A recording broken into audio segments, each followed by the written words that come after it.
Well, let's get started. I'm really pleased to welcome all of you here today and to so many folks who are joining us online. My name is Peter Lowen. I'm the director of the Munk School of Global Affairs and Public Policy. And it's really my great pleasure today to bring together two people who are well known around Munk and are indeed well known globally for their knowledge on these topics. We're joined today by John Lindsay, who's an associate professor at the School of Cybersecurity and Privacy and the Sam Nunn School of International Affairs at the Georgia Institute of Technology, or TEC, as it's called there. John, of course, previously was an associate professor here at the University of Toronto in the Munk School and in the Department of Political Science. And we're very pleased to have him back on Canadian ground. And he's joined by Janice Stein, who, of course, was the Munk School's founding director and is the Belzberg Professor of Conflict Management in the Department of Political Science. Janice is joining us virtually. She's not in a room. She's joining us from her house here in Toronto, as many, a few hundred of you are indeed joining us online.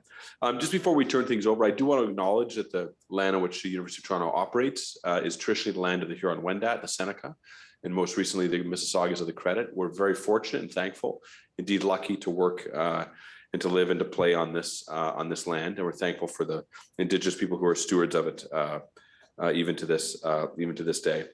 John has a very interesting talk he's going to give on a paper which he's recently published with a colleague actually from Rotman, Avi Goldfarb, and the paper is called Artificial Intelligence versus Natural Stupidity, which a computer scientist colleague of mine said is a well-known trope, a well-known phrase, but it really captures the reality of artificial intelligence.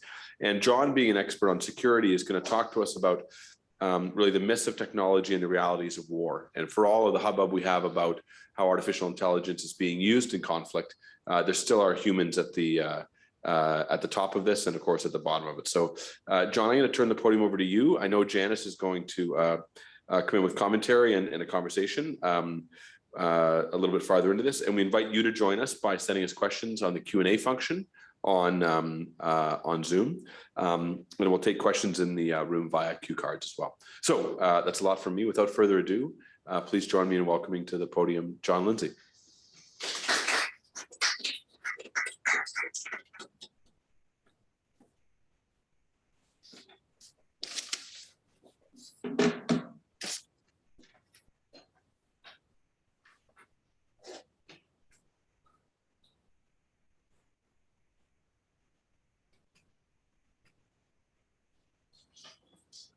Great. Thanks very much. Thanks, Peter, for that really warm introduction. And thanks to all of you for being here in person. It's wonderful to interact with a live audience, and doubly wonderful to interact with a live audience here in Toronto. I don't think I've been here since before the pandemic, so it is really, really wonderful to be back.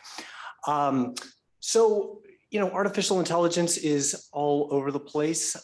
It's a technology that is applied in a lot of human areas. And war is one of these areas where there's a lot of excitement, but there's perhaps no domain that brings together the entire spectrum of human experience, from its pathos and heroism to its utter stupidity and horror. And we've been seeing that, unfortunately, in stark relief the last 2 or 3 months. And this is maybe an opportunity to take a step back and think about some of the myths and projections and ideas and fantasies that have long been with us about how advanced technologies will be used in future war, and think about how they are being used in this conflict and what that conflict might tell us about the future. So as Peter mentioned, the occasion of kind of thinking about this is an article that just came out with Avi Goldfarb. And this had a very Munk School, Toronto type origin, right? We actually shared a student in 2 different classes, Leah Morris. And she came to me one day and said, "You really got to talk to this guy over in Rotman, Avi Goldfarb." And she said the same thing to him when we had lunch, and we started talking to each other, and we realized that we had each written a similar book, but mine in the idiom of political science and his in the idiom of economics. And we kind of brought them together to think about everything he knew about why AI works so well in business, and all of my skepticism about why technology often doesn't work in war. So I don't have to tell this audience or anybody that's paying attention that AI is a big deal. AI systems are doing things that we thought were uniquely human just 10 years ago. So of course here is AlphaGo beating Lisa Dole in the game of Go. And so it's not a large leap to imagine that there could be robotic and AI systems that would substitute for what humans are doing on the battlefield. There's all kinds of expectation and fear in governments around the world. I want to say especially the United States, China, that AI will be kind of the fundamental driver of military power and national advantage in the future. And there's this expectation that war will be faster and more efficient, maybe on the Chinese side, more loyal, right, than human troops. And this is creating strategic pressures to really adopt these systems quickly. And then, of course, if you think about not just the AI we have today, which we call narrow AI, this is machine learning focused on particular applications, but think of this kind of science fiction concept of artificial general intelligence that starts to bring up ideas that, well, maybe these machines will become so fast that they will be able to outthink and dominate humanity altogether. Now, a lot of my work has been focused on looking at what human beings actually do at war with information technology. So here you're looking at an image from Bodsey Radar Center, radar station, on the Channel Coast in 1940 during the Battle of Britain. And this is a really interesting scene here where we have human beings that are listening to signals, they're correcting them on maps, they're talking to each other.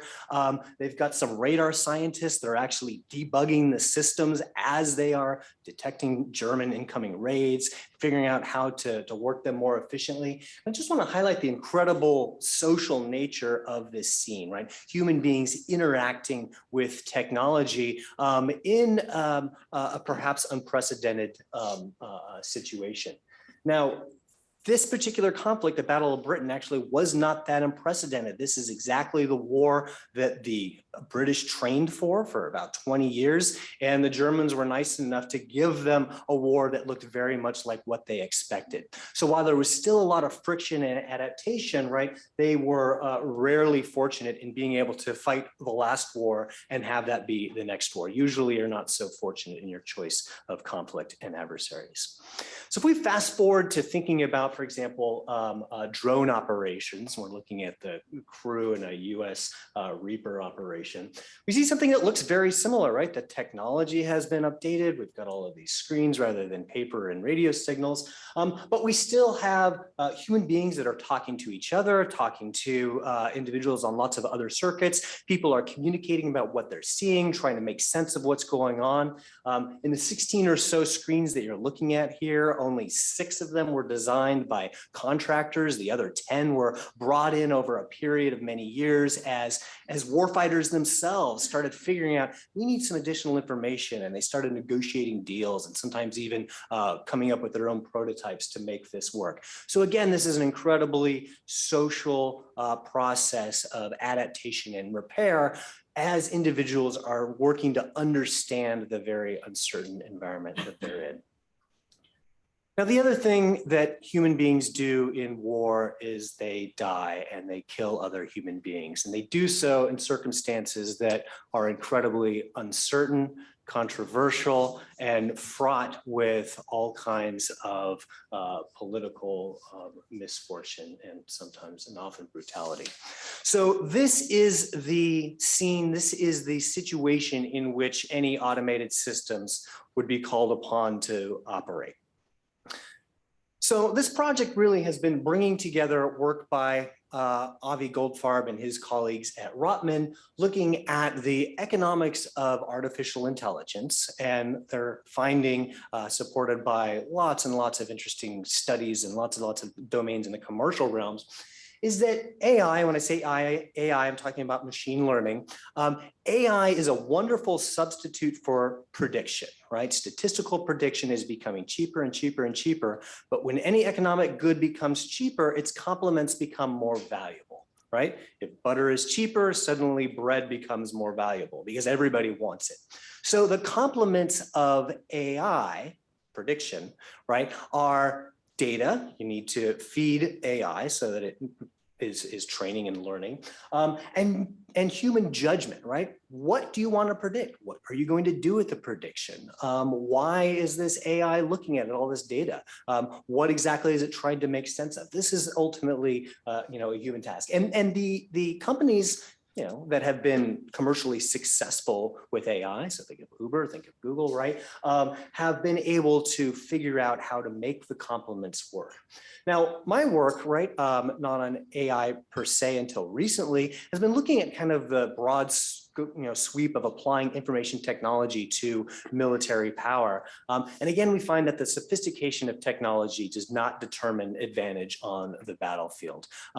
You have to have the organizational context matched up with the strategic context. And when that works, right, you have the potential to get some kinds of efficiency or performance advantages through increasing, networks, sensors, and things that you're tying together.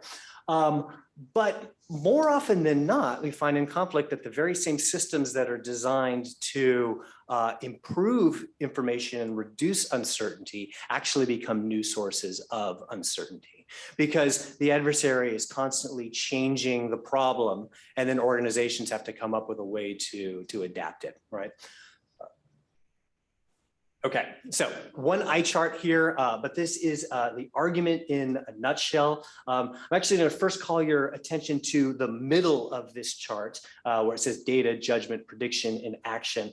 I've labeled it this as a universal process, right? So this is something that military organizations, economic organizations, churches, government bureaucracies, right?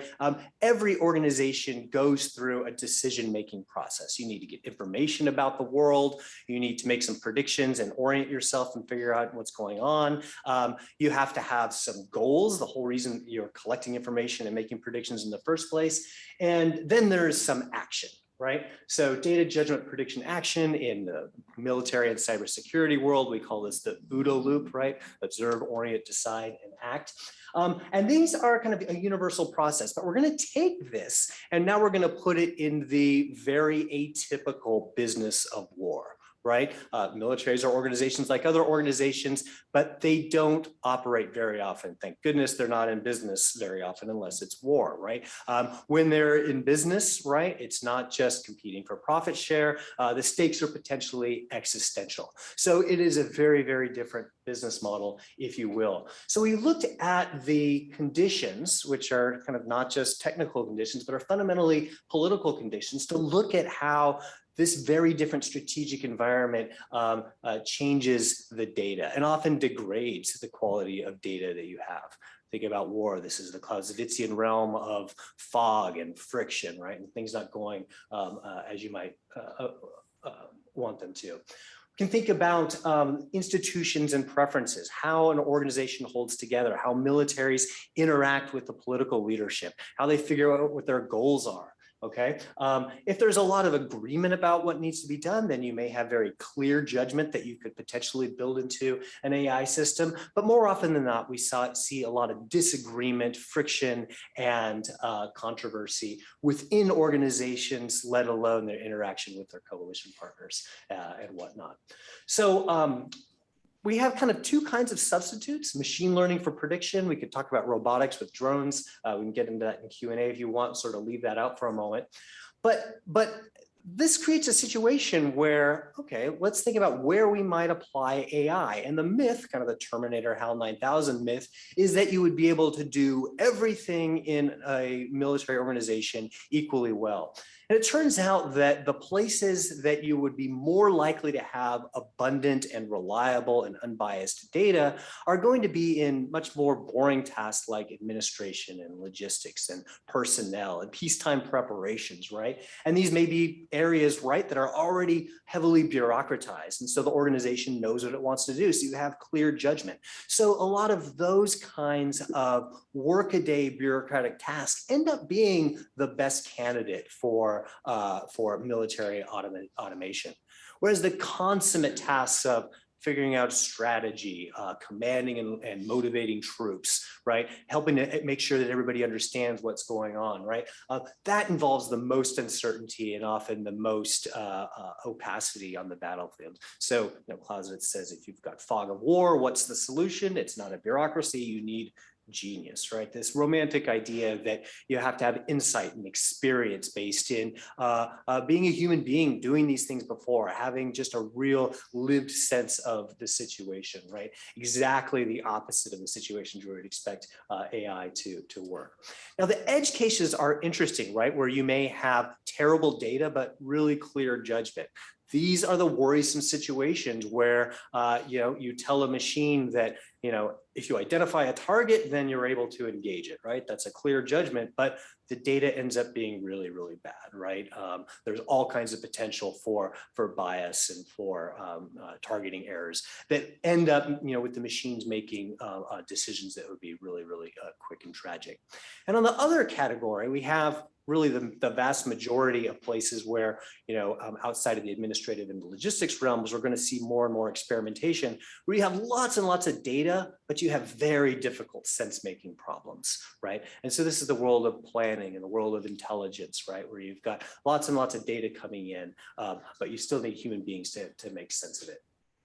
So let's kind of now drop it really quickly into what this means for the future of war and why that might be different than kind of the conventional wisdom. So we're going to kind of separate this into substitution theories, and this is kind of the narrative that really drives a lot of strategic thinking about AI, and the complementary theory of AI that I just kind of put out for you.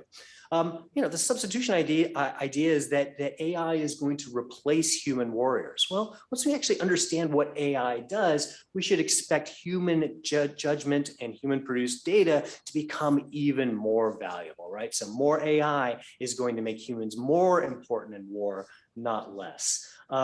We think about operations being really rapid and quick, right? But this is going to create incredible coordination problems, right? As you have more leveraged systems that are very, very dependent on human judgment. There's an idea that lots and lots of states and other actors will embrace AI and will get an advantage there. But I think the complexity of actually incorporating it in real circumstances and real organizations is probably going to limit the diffusion, right? And this is part of this question of, is AI a weapon of the weak, or is it reinforcing the advantages of the strong? Now, kind of these last bits, like what is war itself actually going to look like? When we focus on kind of, automating weapons and turning them loose on the battlefield, it leads to this idea of war being very, very quick, and first mover advantages that are forcing people to act really, really quickly. But if we think about it from a complementary perspective, where data and judgment are the sources of strength, any source of strength in a strategic interaction also become valuable targets, right? And so any adversary that's thinking about a conflict with an AI-enabled country, right, is going to have lots and lots of incentive to start attacking data, to poison data, to make it more difficult to identify targets, to obfuscate targets, to use civilian cover for military operations. We've already seen this, right, in efforts to undermine the sensor advantage that the United States and its allies have. We'll see even more and more of this with AI. And then if the war itself depends on, consensus and clear judgment and a good strategic idea of what you want to do, adversaries will also have incentives to undermine and go after that cohesion, right? And create wars that are more controversial, if war could be more controversial, right? Less cut and dry, creating moral conflicts and dilemmas for the side that is using AI. So again, AI is probably going to make war a lot more complex, controversial, and protracted rather than these kind of mythical ideas of rapid robotic wars. So I'm going to go ahead and pause there, and we'll bring in Janice and talk about whatever you want to. That's good. Have a seat, John. Thanks very much, John, for that open up.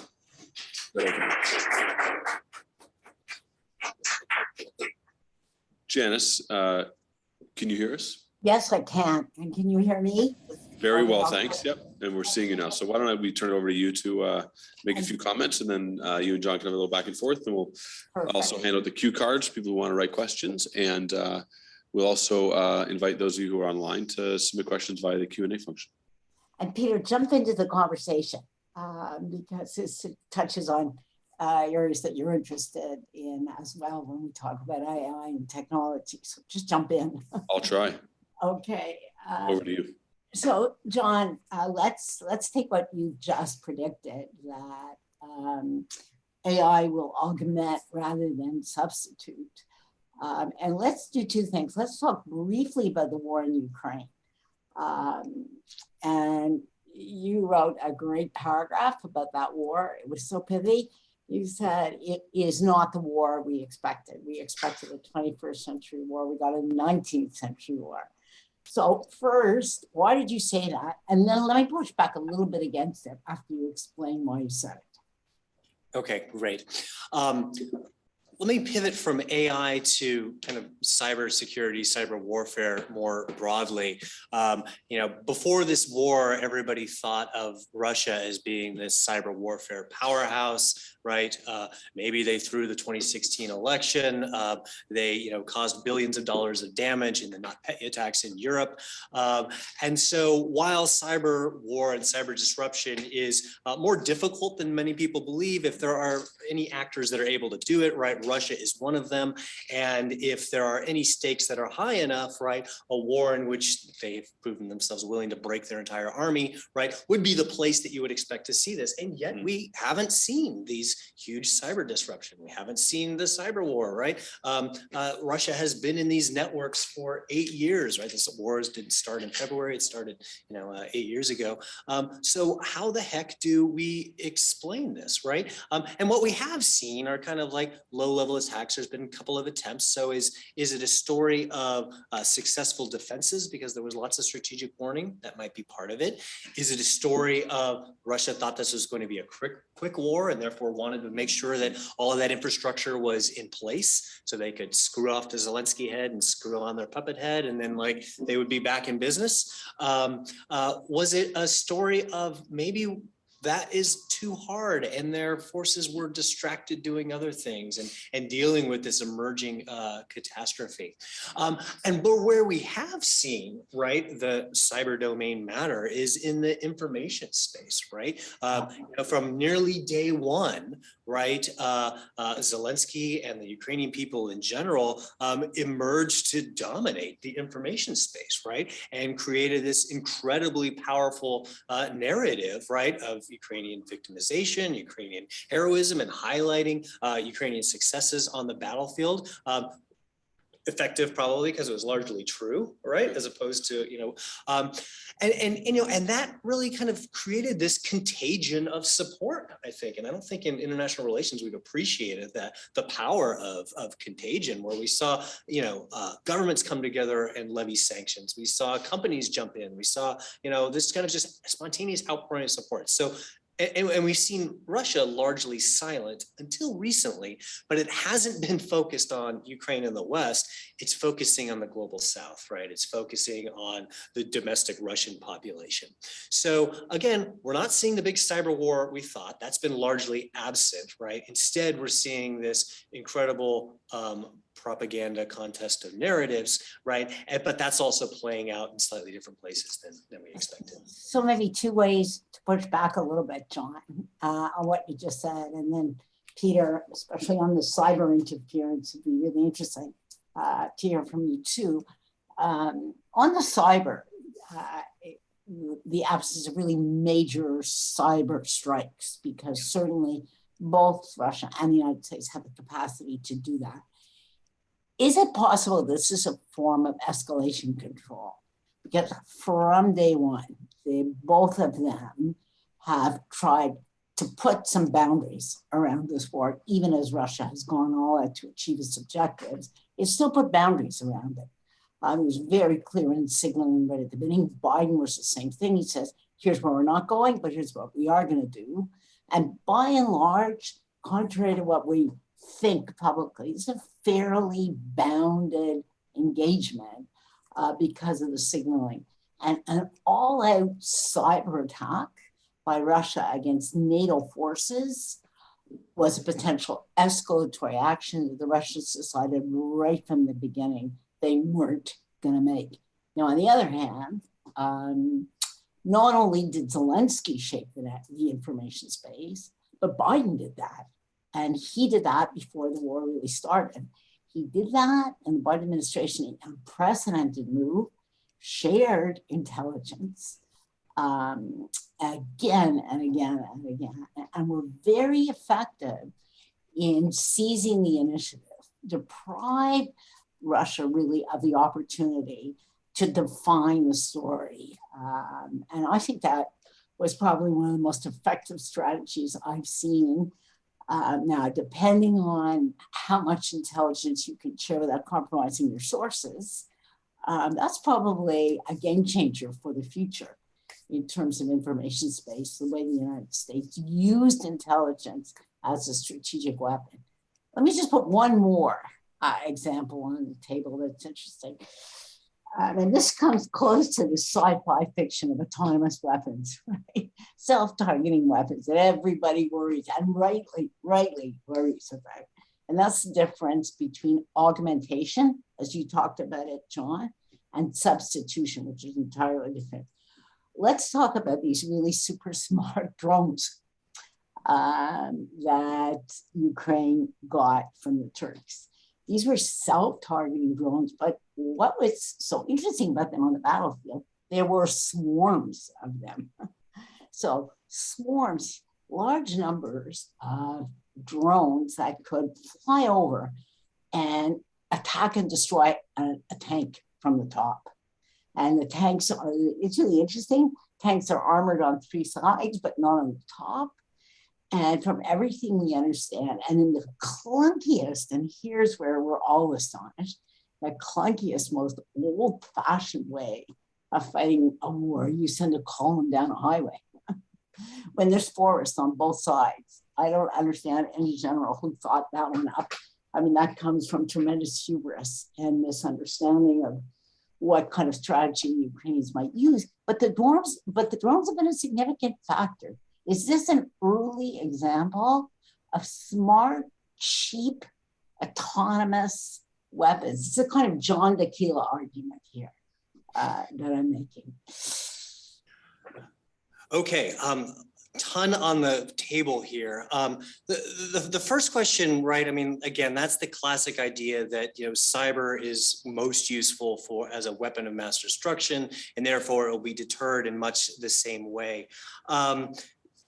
We won't know for sure until we can really understand how it's perceived on both sides, but there's a lot of skepticism, I think, in the literature about that. That's where cyber is really useful for. I mean, number one, it's hard to do.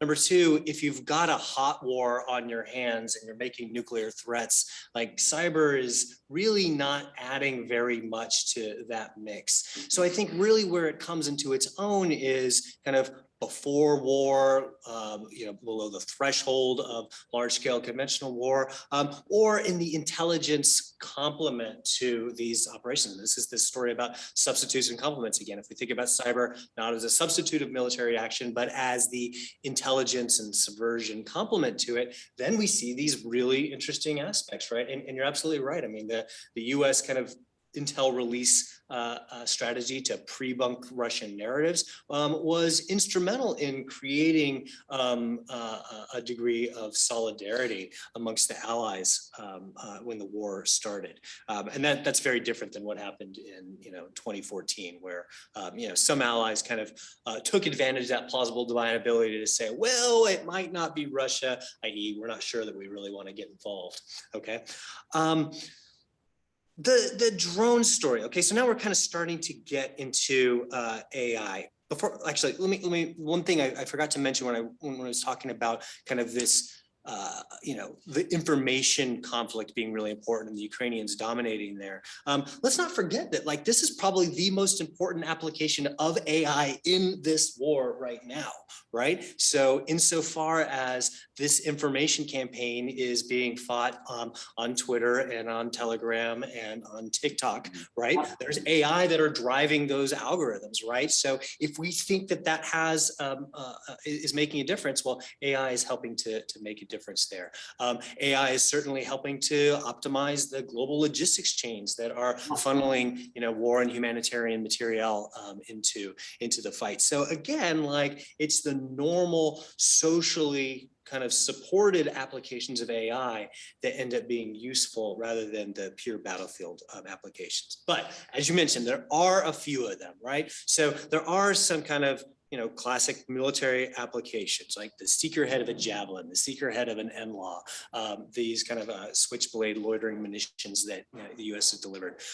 There are various, ML techniques, AI techniques, things that would be AI broadly, okay, that help make those devices work. And the reason that they work is that, again, the problem has been very well defined, right? Go in the air, find the hot metal box, and then fly into it, okay? On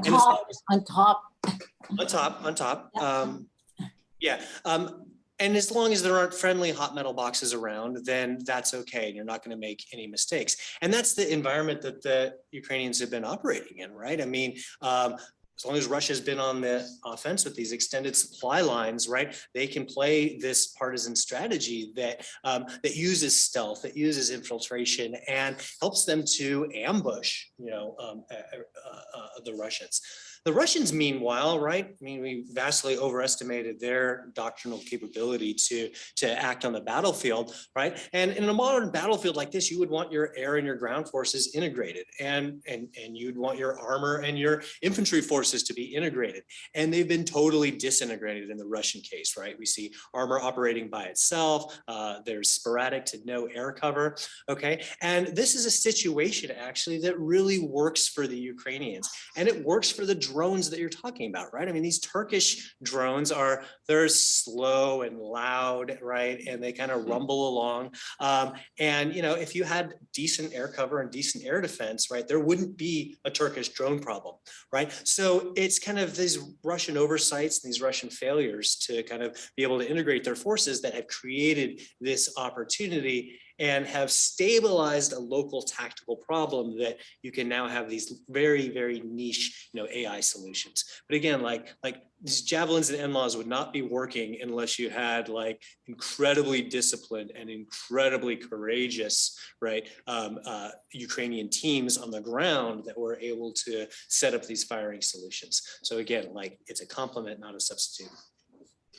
Janice, do you want to add anything else at this point? No, just a question to you, Peter. Because I'm going to try to ask you what you think about this. I mean, there's some evidence that the Russians are, and John alluded to this, that their information warfare, to the extent they are trying to shape the narrative, is in some of the near NATO members, Slovenia, Hungary, where, and interfering, for instance,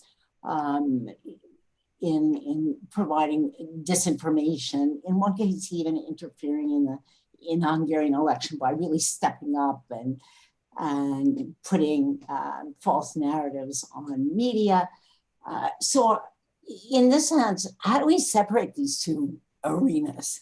Or should we even anymore, which is domestic interference, election information, and information warfare? Just at the edges, because that's really what we're seeing, in addition to what John talked about, which is what they're doing in the global south, where it's much more obvious. But it is interesting, this is happening right at the edge. Yeah, I think it's a very interesting question. And the to be sure, I mean, the challenge here is that the Russian government likes the idea of pro-Russian sentiments being present in otherwise allies of Ukraine, right? They like the fact that people who think that the vaccines are bad for you also are inclined to think that Russia has a case to be made for this war. In the Canadian case, there's correlations to that information. They like the idea that there are more pro-Russia messages circulating and becoming viral in as you say, in Slovenia and in Hungary. I guess I mean, this is a perennial challenge of war, right? That wars are partially about what happens on the ground and partially about ideas about what is right and what is right and what is wrong in this. And I think Russia's probably relatively good at planting these ideas and exploiting both, the technology of social media, but also just people's inherent tendency to be untrusting of their own governments. And in sending these ideas around. I think the challenge for democracies like ours is whether we overcorrect in how we address these things. So, for example, the degree to which the share of Canadians who think that Russia's invasion of Ukraine is justified, is quite low. Right now, the people who are getting those views that Russia's invasion of Ukraine might be justified can find them on social media in Canada, on Twitter and Facebook and Telegram and other avenues. And it would be better if they didn't believe those things purely because it's not true, right? From a moral perspective, it's not right what Russia's done. But the temptation to overcorrection is to try to fix this, right? Through some sort of technological or overbearing correction on speech by governments, as opposed to, which is to say, telling Twitter to take it down, right? Or trying to shut down the websites to propagate this, as opposed to just letting bad ideas do what they can do, which is kind of die out, right? So I think that the sensitivity here for democracies is how much we tolerate this kind of incursion into our information ecosystem by bad actors. My intuition is that we should tolerate more of it rather than less of it, because the overcorrection is dangerous. But even so, Janice, I mean, I would just say at the level of pure propaganda, they don't appear to be very good at it. They don't appear to be very good at it. I mean, if you can't, if you look at sentiment towards the war in Ukraine, the invasion of Ukraine, and you look at kind of pro-Ukrainian sentiment versus pro-Russian sentiment, it's not a contest. Partially because the Ukrainians have done a very good job of communication, and partially because people can look at it and see who's in the right in this one, right? So I think there really is. It is an element, Janice. I think it's one though that shows really the limits of this strategy as much as it shows the efficacy of trying to interfere in our information ecosystem.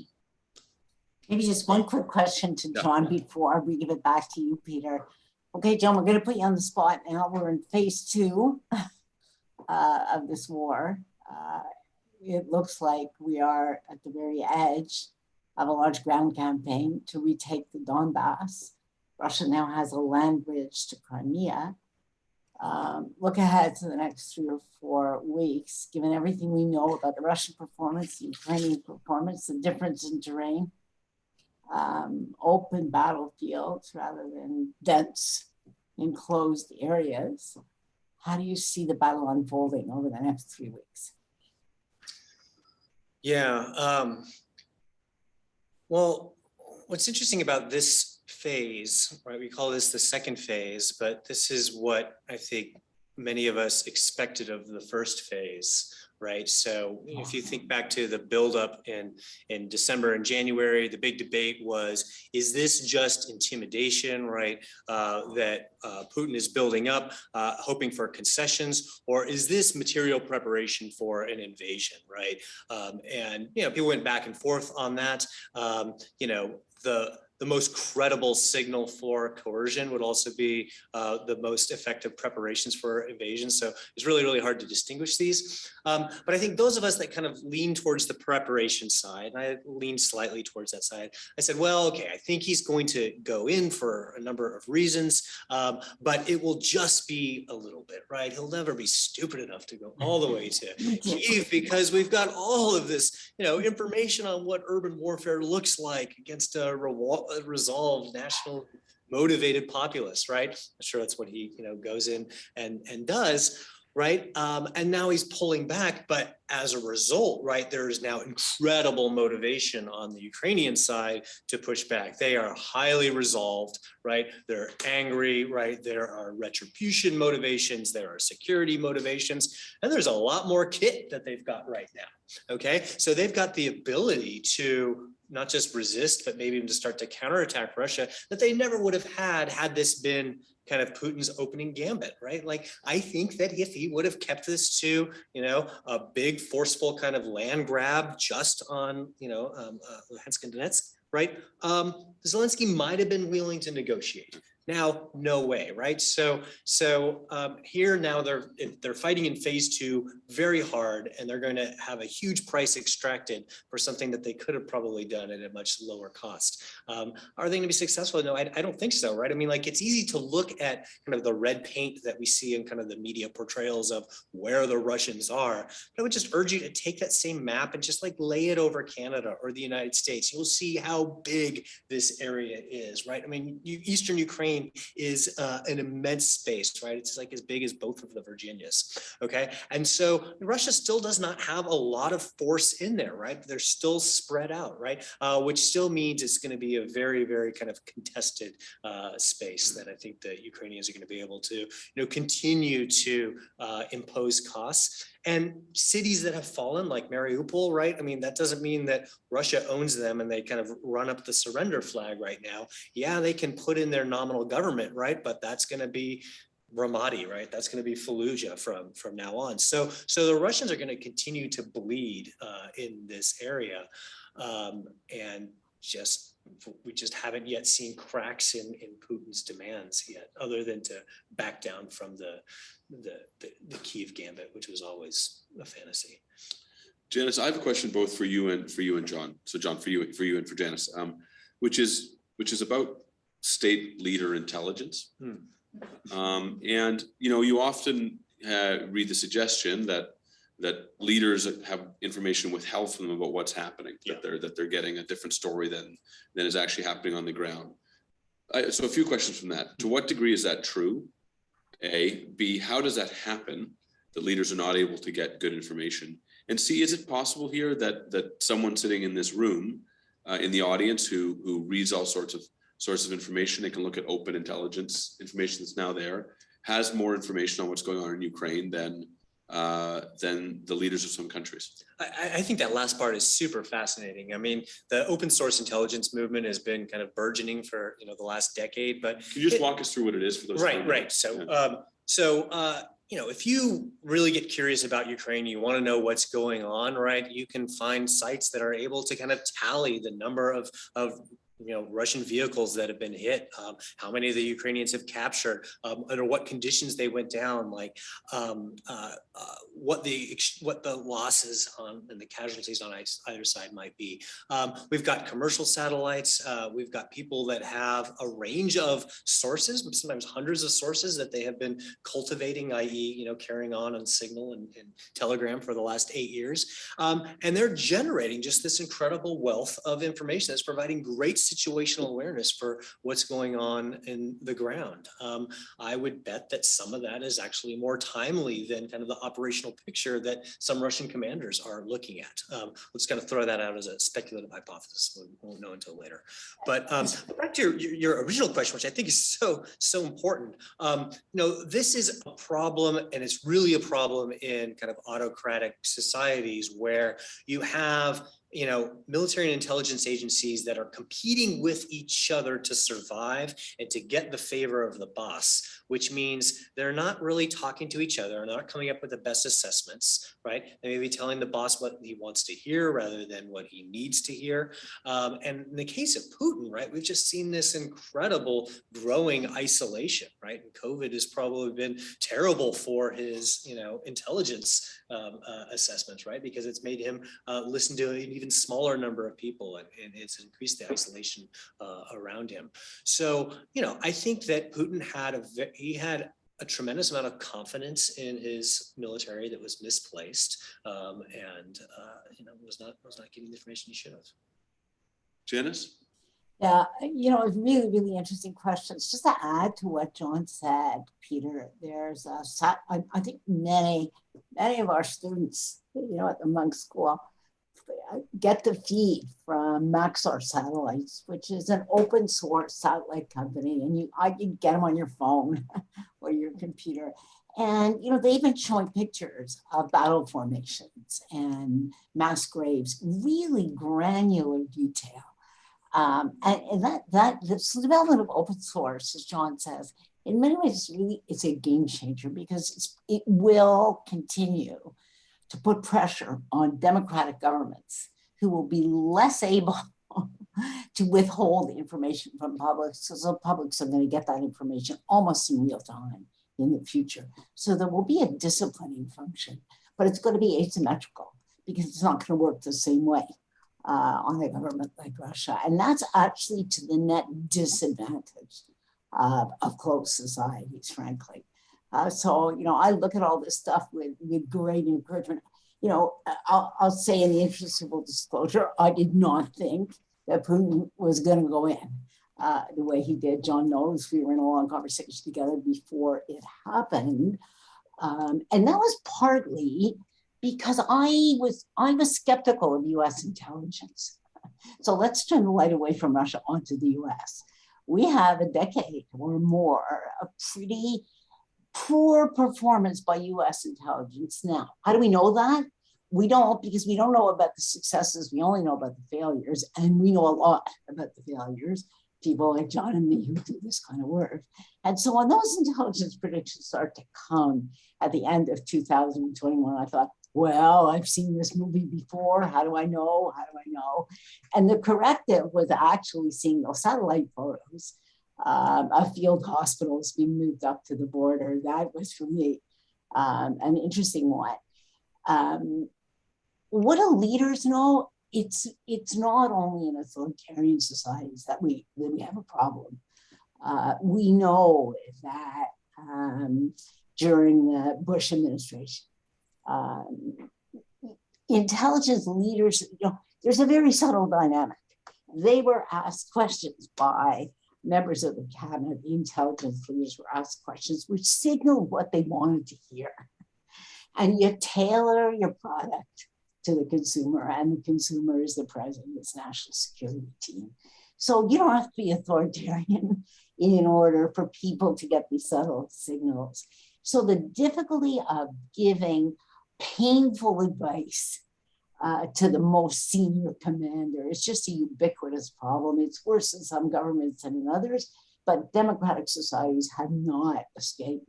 This was really a stellar performance. So redeems US intelligence in many ways that we're going to have to go back and look at now. Why did they get it so right this time, and in comparison to getting it so wrong so many other times? But it doesn't break down solely along authoritarian democratic regime types. I think, and let's just look at the Putin side for 1 minute here. Here's a nightmare world where we could have been. We could have had that terrible Russian performance. Information could have been totally withheld from Putin because I don't know what he has, whether he has a smartphone where he accesses outside channels without anybody else being aware that he's doing that. And those folks would have, the senior military and the intelligence folks, there would have been no changes, and he would not have calibrated his position in any way. In fact, if you look at this, a very short period of time, how long is it now, John? About 8 weeks, middle of February, so we're about 8 weeks into it. Senior intelligence people are under house arrest from military intelligence. He's totally reshuffled the command on the ground. He's changed his war objectives and he's pulled back. That's not somebody who's completely insulated from bad news. That's not Germany in the 1940s. There's a difference here. So information is getting through to a senior guy despite everything we think. So these boundaries are grayer than simply democratic authoritarian. That having been said, democracies have a huge advantage here, huge advantage. So I want to ask a question that builds on this, that's actually been sent in from a member of our audience, and it really is the kind of the reverse of what we've just talked about, which is information getting to the top, right? Yeah. But I want to talk about bottom-up information now. And one thing that's been remarkable to me about the war in Ukraine, the invasion of Ukraine, has been how much solidarity has been expressed towards the people of Ukraine, and how much admiration for their heroism and their long suffering through this invasion. And resolve is actually quite a complex concept, but resolve is a very important concept in war, right? This question of how long are you willing to stand against the other side. And I'd like to hear both of your comments on both of your senses about the degree to which this global expression of solidarity with Ukraine and the populations in Germany expressing a willingness to engage in self-sacrifice, right, and pay higher costs for things, and people in other countries, pushing their governments to offer support. How much has the technological expression of this, or the technological acceleration of this information, you think actually mattered for the effort in Ukraine, or are we only kind of patting ourselves on the back? Is it the case that we would have seen this resolve even without these global expressions of solidarity from people as much as from leaders? Yeah. It is a great question. And I pause because we always need to figure out, like, well, whose resolve are we talking about? I mean, we can watch and everything and, have, a feeling of wanting to get involved and make a difference. But, when it comes down to it, we're really interested in, are countries going to be able to, get themselves off of Russian gas? Are Yes. they going to be able to keep sending weapons, right? And so far the answer seems to be, well, yes, mostly. And the further we get away from winter, maybe the more willing some European nations are going to be to get on board with that. Part, I think, of what has made this resolve question so lopsided is that this is one of these few wars that start to approximate this kind of black and white picture of things, right? I mean, it really fits this narrative that resonates with us here in the West of kind of, the tiny rebels going up against, the evil empire, and good on one side and bad on the other. And most wars that we see don't play out that way. And you say, there's terrible things going here. I'm looking at civilian suffering. Who can I help? And you're like, oh gosh, blood on everybody's hands, like human rights violations on all sides. And we're seeing kind of pips and squeaks on the Ukrainian side, but by and large, that has been a morally incredibly lopsided story. And, why is that, right? I mean, I think that has a lot to do with kind of maybe our misperceptions of what Putin's goals really were, what Russia hopes to get out of this war. So to the extent that there has been, this just incredibly morally loaded, I think, goals and response to it, there's some stickiness to it. That has the potential of changing once we get into this second phase that Janice is talking about, right? As we start to talk about a more static war of attrition that's going to have a lot of insurgency in occupied cities, is going to have, kind of just grinding costs going on without obvious big changes in what's going on in the battlefield. It gets a little harder to sustain that heroic narrative and to keep the attention of the world that's going to be, going on to many other crises. Let me try a theory on you, Peter, which speaks to an area that you do research on, which builds on John's argument, but actually speaks as much to the condition of Western Europe and North America as it does to what happened in Russia and Ukraine, which is the high level of distrust of leaders and institutions that we've seen build for the last decade, which you documented in your work. There was a hunger for a hero in the West just as much as there was in the East. And Zelensky captured that. A brilliant communicator, a man of the people, right? From day one, the way he dressed in comparison, he was the people's hero. He was not part of the establishment. He was authentic. He was offered an escape route out of Kiev. He said, "No, thank you. I don't want to ride. I want help." He walked the streets. He tapped into something, I think, that is just as important in the United States and Canada and Germany, and hopefully in France when all this is over on Sunday, which is a desire for an authentic leader whom you could trust, who had integrity. And there has not been that kind of leader for a long time. Do you think there's any plausibility to that argument? Oh, I think there is. I mean, in my view, there is. I mean, the counterfactual in which Zelensky vacates the country and leaves very quickly is one where there's no one to exert the political pressure that he's exerted relentlessly on leaders of other countries. I mean, when he goes to the European Union and speaks to them and goes country by country and says, this country's with me, this one, I know you're going to be there. Hungary, let's pass on you for now, and goes through each individual case. He's exerting, I think remarkable amounts of political pressure, and the populations of those countries are watching. So, I mean, in some ways, this is a story, and this is not my field, but this is a story of that element of democratic control on states engaged in conflict playing out in front of us, right? That Zelensky is making appeals not only to leaders, but to their populations, and expecting them to exert pressure on their leaders to do the right thing. In this case, which is, you know, at its core is a story of democracy, but is also a story of information, is a story of that relationship between leaders and their population. So I think there is something to that story. The counterfactual of him fleeing is impossible to estimate, but I think we can imagine what it would look like. Janice, I have one final question for you and John, because we're up on the hour. But the question is, John, does human stupidity make us safer, or does it ultimately, or does it make us worse off when we think about technology and war?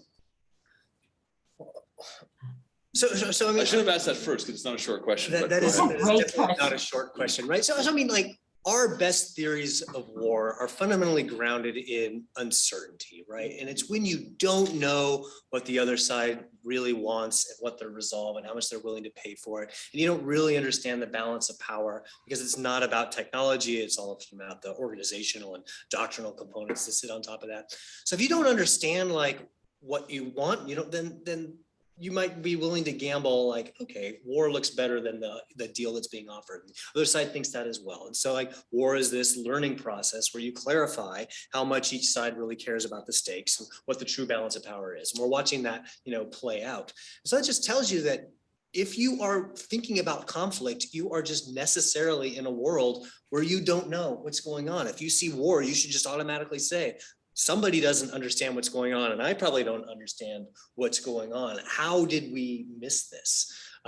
So technology is a triumph of human institutions and economic coordination, right? It lowers transaction costs, it improves information, right? It is kind of the world of John Locke, not the world of Karl von Clausewitz, right? So I think when we think of taking technology out of that arena and putting in this other one, we're missing kind of the fundamental fact that uncertainty, or maybe more poignantly stupidity, is the cause of war in the first place.